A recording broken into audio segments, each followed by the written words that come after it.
So, good morning everyone! Good morning Philippines! Good afternoon Canada! At saka salamat doon sa mga subscriber ko, followers sa FB.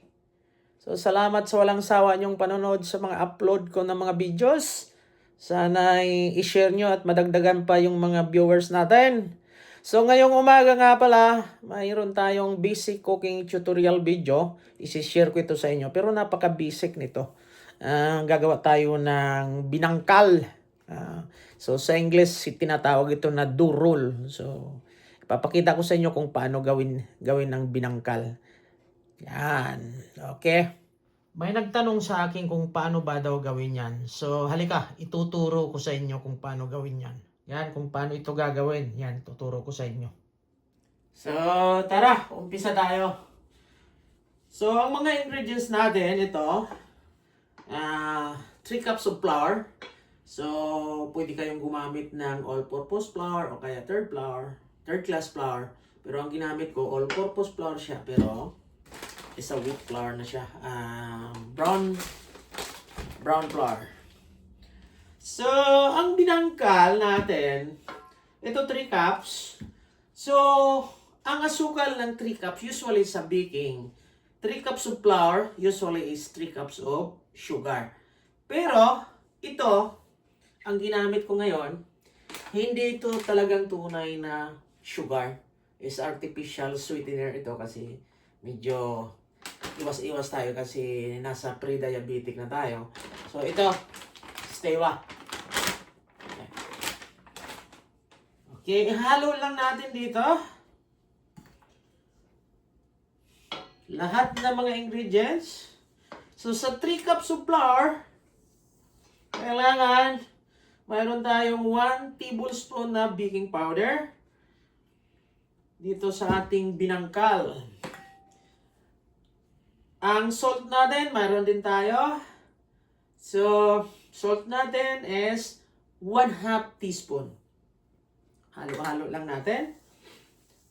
So, supposed to be, gagamit tayo ng vanilla essence. But, hindi na tayo gagamit ng vanilla essence kasi ang gagamitin natin is nagatas, is almond, is vanilla flavor. So, hindi na tayo gagamit ng vanilla essence. So, ang gatas nito is 1 cup and a half. 1 cup and 1/2. So, ihalo lang muna natin to para maging consistent ang lahat. Tapos, 1 egg.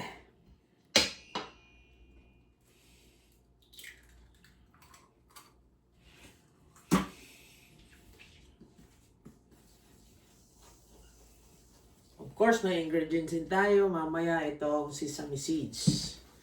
Halo-halo lang natin. Mikos-mikos lang. Sabi nga ng iba, mikos-mikos lang. Okay. So, umpisahan na natin pag-mix ng gatas. So, wag natin ibuhos kaagad. Kasi, sa ingredients usually is 1.5 cup. But it's upon depend what kind of flour na ginagamit po natin. So, unahin natin ang 1 cup muna. Okay? Kasi mahirap ito pag medyo mamasa-masa. Hindi na natin ito mabibilog mamaya. Yan.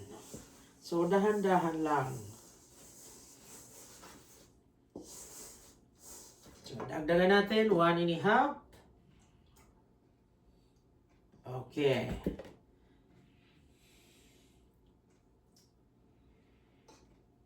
So, dahil brown flour ito siya, hindi tayo sure nito kung gaano siya kumain ng liquid, kung gaano siya pero parang okay naman. Yan.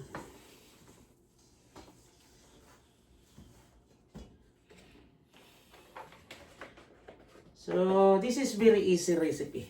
Very, very easy. Sabi ko nga, even grade 3. Even grade 3, kayang gumawa nito. Yeah. So, pasensya na kayo at magalaw yung camera ko. Sumusunod kasi At saka pasensya na kayo, medyo mahaba talaga tong video na to. Kasi in terms of cooking, wala po tayong shortcut. Kung may mga nakikita kayo sa YouTube na napakabilis sa cooking, yung po ay edited na masyado yon.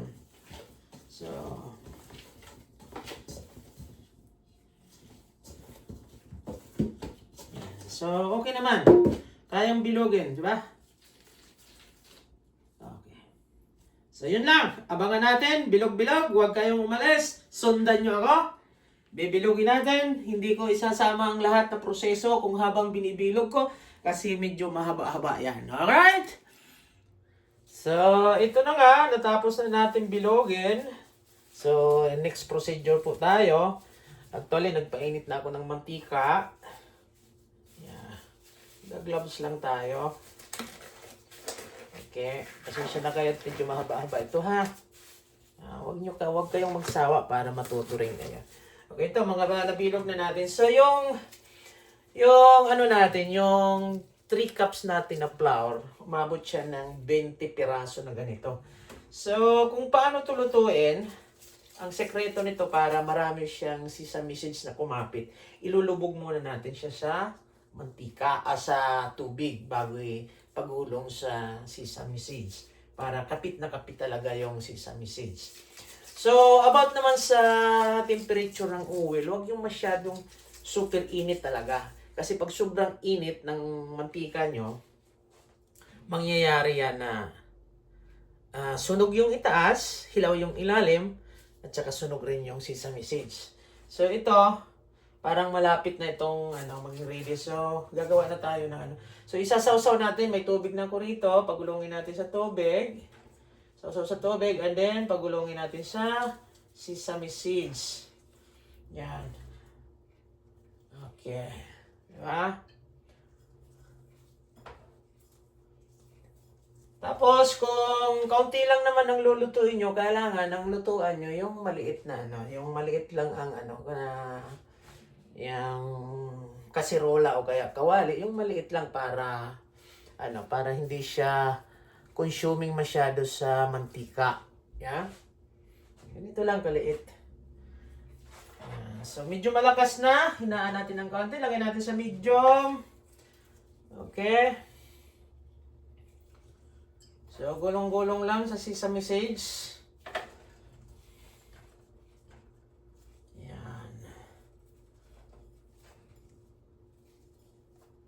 So, gawin nating tagli-5 bawat salang. Yan.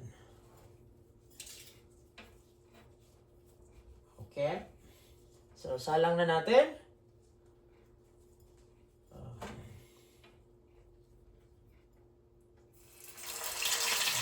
Diba?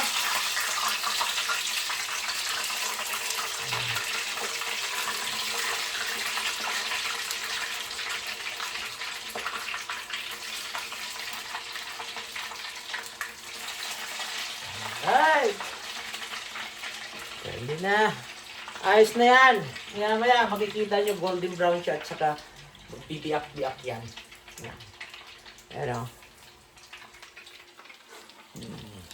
Yan.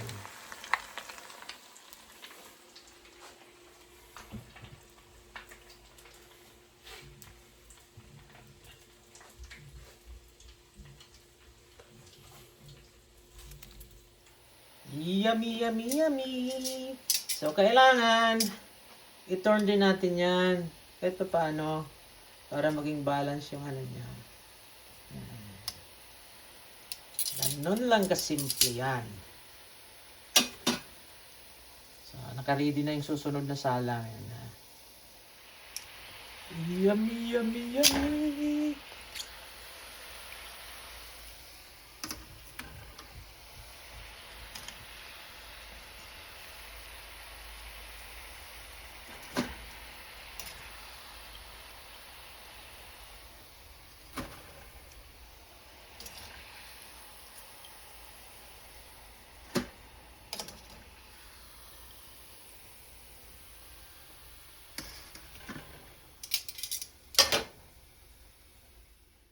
So, ayan na nga, tapos na yung binangkal natin. So, sa English, ang tawag niyan is, walang specific name kundi, do roll with sesame seeds. So, ayan na nga, tapos na yung binangkal natin. Ayan na. Ayan. Bumibiyak-biyak siya. Ayan, ganyan. Ayan. Pag nagluto kayo, kailangan makuha nyo yan na bumiak talaga siya. Ayan, ganyan. Kasi yan ang tama. Kasi pag hindi yan bumiak, baka hilaw sa ilalim yan, susunog sa taas. So, kailangan bumiyak talaga yan. Yan. So, yun lang, kasimple. So, salamat dun sa mga nanonood at huwag niyong kalimutan kung nagustuhan yung video ito, pag-like and share naman at saka subscribe na rin sa YouTube channel ko. Salamat, ingat-ingat po ang lahat.